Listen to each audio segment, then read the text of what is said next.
దశాబ్దాల కల నెరవేరింది. కరువు సీమలో జలసిరులు పారుతున్నాయి. సీఎం చంద్రబాబు సొంత నియోజకవర్గం కుప్పంలో కృష్ణమ్మ గలగలలు కనిపిస్తున్నాయి. హంద్రినివా కాలువ ద్వారా నీరు రావడంతో రాయలసీమ ప్రజలు ఎక్కడికక్కడ జలహారతులతో స్వాగతం పలుకుతున్నారు.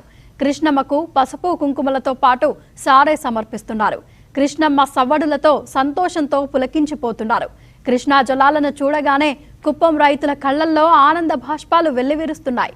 నీటిని నెత్తిన చల్లుకొని సంబరాలు చేసుకుంటున్నారు కుప్పం రైతులు.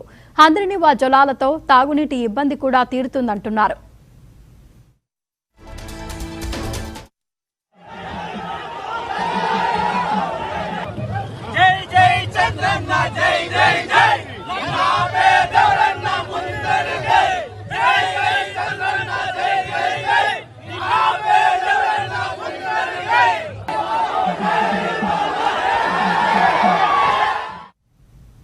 ఎక్కడ శ్రీశైలం, ఎక్కడ కుప్పం, ఆ చివరి నుంచి ఈ చివరికి నీటిని తీసుకురావడం అంటే సామాన్యమైన విషయం కాదు.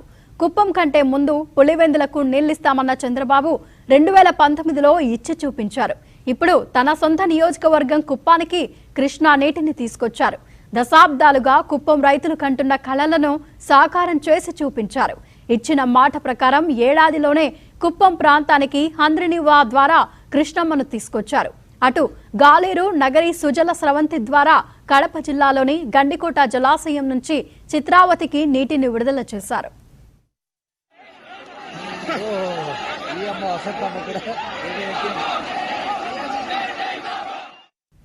నంద్యాల జిల్లా మాల్యాల పంపింగ్ స్టేషన్ వద్ద జూలై 17న సీఎం చంద్రబాబు కృష్ణా జలాలను హంద్రినివా కాలువకు విడుదల చేశారు. అవి అనంతపురం, అన్నమయ్య జిల్లా దాటుకుని కుప్పం చేరుకున్నాయి. ప్రస్తుతం కాల్వలో 80 క్యూసెక్కుల నీరు ప్రవహిస్తోందని అధికారులు